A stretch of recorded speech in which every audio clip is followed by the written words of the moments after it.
नमस्कार। आज मौका है खुशी मनाने का। संतोष तिवारी मेरे साथ है, इन्हें तो आप जानते होंगे।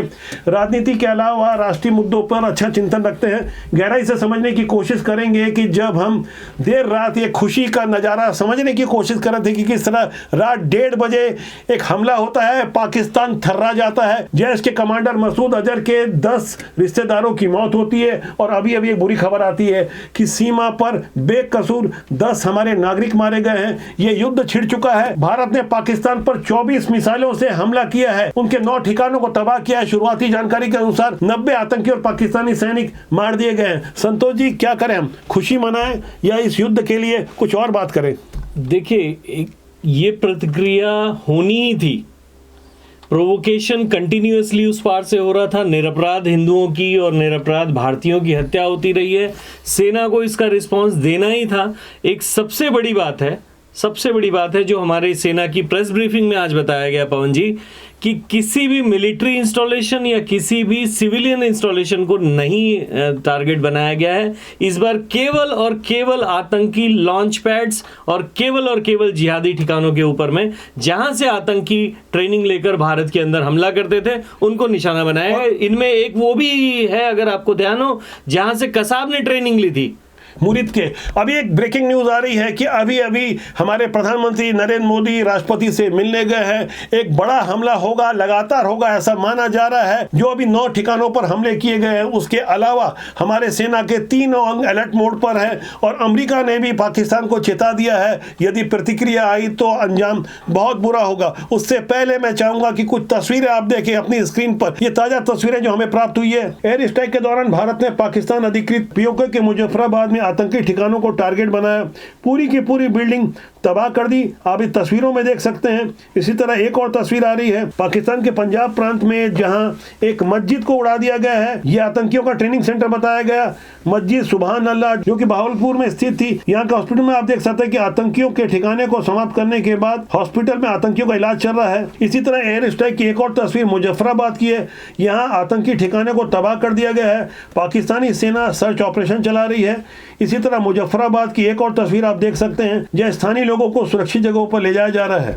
ऐसी ढेर सारी तस्वीरें हैं। संतोष जी, आप जिस मुरीद के शहर की चर्चा कर रहे थे, वहां के गवर्नमेंट हेल्थ और एजुकेशन कॉम्प्लेक्स की बिल्डिंग में ये रेस्क्यू ऑपरेशन की आप तस्वीर देख सकते हैं। इसी तरह एयर स्ट्राइक के बाद पाकिस्तान के अलग अलग इलाकों में तबाही की बड़ी शानदार तस्वीरें आ रही है। ये हमारे जाबाज सैनिकों ने, पाकिस्तान के आतंकियों ने संरक्षण देने वाले उनकी सेना के ऊपर सीधे तौर पर हमला किया है। पाकिस्तान के लाहौर एयरपोर्ट में इमरजेंसी घोषित कर दी गई है। अगले 48 घंटे तक सभी उड़ानें रद्द घोषित कर दी गई है। पाकिस्तान के जिन 9 अहम ठिकानों पर हमला किया गया है, उससे भी हम गहराई से समझेंगे। संतोष जी, आप कैसे देख पा रहे हैं? जो तस्वीरें आ रही, जो वीडियो आ रहे हैं, तरह तरह की नई नई जानकारी आ रही है, इस पे क्या कहना है आपका? देखिए, पाकिस्तान के जो नोन 22 ट्रेनिंग सेंटर्स हैं, जहां से आतंकियों की ट्रेनिंग होती है और वहां से उनको तैयार करके भेजा जाता है, उनमें से 9 को पूरी तरह नेस्तनाबूद इस बार में कर दिया गया है, जिसमें से 5 ठिकाने भारत के ही और पाकिस्तान द्वारा ऑक्यूपाइड जम्मू और कश्मीर के क्षेत्र थे और 4 पाकिस्तान के अंदर हैं।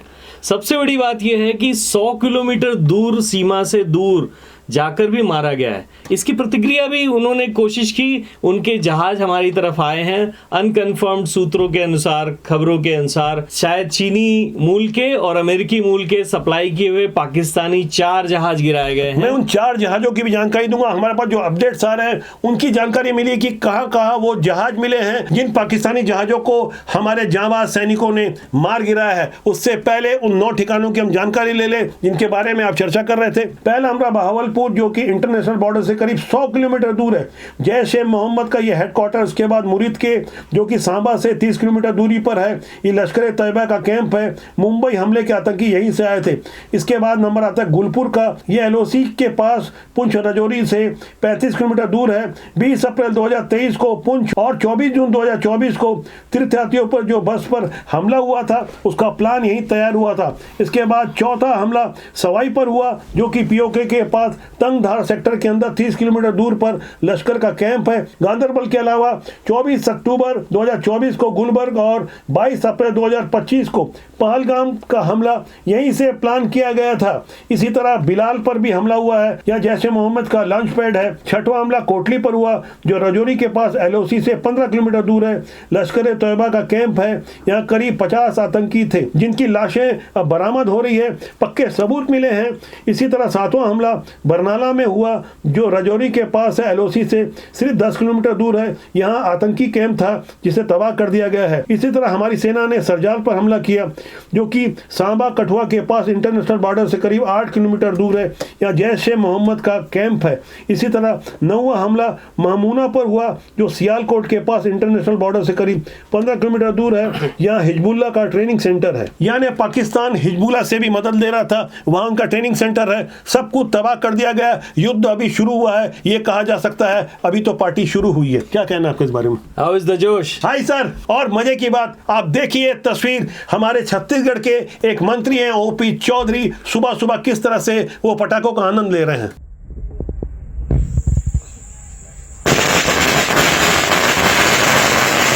भारत माता की जय, माता की जय, वंदे मातरम, वंदे मातरम, से जो टकराएगा हो जाएगा। जो कलमा पढ़ाने की कोशिश कर रहे थे हम उनसे हवन करवा देंगे, क्या कहना है इस बारे में?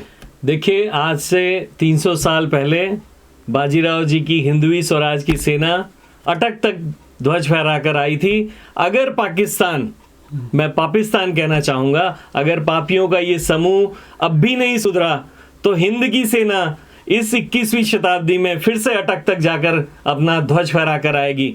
और बहुत आवश्यक है कि इस समय में भारत में हम अपने आसपास में हमेशा आंखें खोल कर रखें, क्योंकि ध्यान रखिए, एक बार किसी सेना के जनरल ने कहा था हम 2.5 फ्रंट पर लड़ाई लड़ रहे हैं।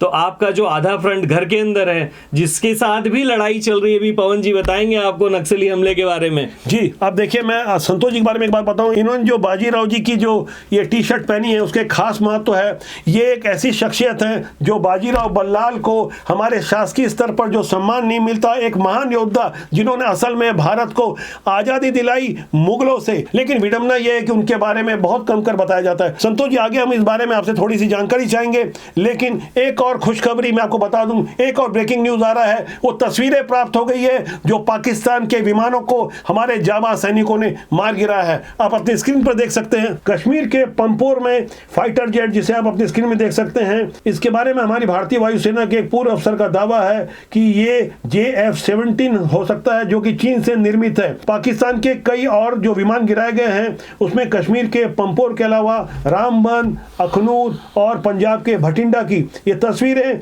आप जिसे अपनी स्क्रीन में गर्व से देख सकते हैं। ये तस्वीरें गवाह इस बात की कि हमारे सैनिकों ने पूरी ईमानदारी से अपना काम किया। बीते 22 अप्रैल को पहलगाम में जिस तरह से सिंदूर देखकर, जिस तरह से हिंदुओं को देख कर पुरुषों पर हमला किया गया, उनसे उनका धर्म पूछा गया, कलमा पढ़वाने की कोशिश की गई, तो भारतीय सेना ने अपने ऑपरेशन का नाम दिया सिंदूर। जिन्होंने माथे का सिंदूर पोंछा, जिनका सिंदूर का क्या अर्थ होता है, ये पाकिस्तानी सेना अध्यक्ष मुनीर और उनके जैसे आतंकी अच्छी तरह समझ ले कि अब वो पहले वाला भारत नहीं है, अब उनको सही जवाब मिल रहा है। संतोष जी, इस बारे में क्या कहना है? पवन जी, ये जो हमारी सेना ने नाम चुना है ऑपरेशन सिंदूर, ये सिर्फ 2 शब्द ही अपने आप में पूरे भाव को व्यक्त करते हैं कि भारतीय संस्कृति में सिंदूर पोंछने वाले के साथ में राजा सदैव न्याय करता है। निरपराध लोगों को मारने वाले अन्यायी को दंड मिलना चाहिए और आज वो मिल रहा है। मैं आपको बताना चाहूँगा, आपने थोड़ी देर पहले बाजीराव जी के बारे में पूछा था। ध्यान रखिए, भारतीय इतिहास में 1000 वर्ष के आक्रमण काल में भारत कभी भी पूरी तरह गुलाम कभी नहीं हुआ। जब ऐसा लगने लगा कि औरंगजेब ने ईरान से लेकर असम के बॉर्डर तक और उसके बाद दक्षिण में तमिलनाडु तक अपनी सत्ता फैला ली, तभी भी हर टुकड़े में कहीं ना कहीं विरोध और प्रतिकार चलता रहा। महाराष्ट्र में छत्रपति शिवाजी महाराज जी की हिंदवी स्वराज की सेना, चाहे वो पहाड़ों के बीच में रही, हार नहीं मानी और उन्हीं के ध्वज को आगे लेकर चलने वाले बाजीराव ने उसी भगवा ध्वज को लेकर 3/4 भारत को हरे से भगवा में बदल दिया था। बाजीराव जी अजेय थे, 41 के 41 युद्ध लड़े, इसलिए आज मैं ये टी शर्ट पहन के आया हूं कि हमारी सेना भी अजय रहेगी। इस युद्ध का जो भी जब भी अंत होगा, आखिरी गोली हम चलाएंगे।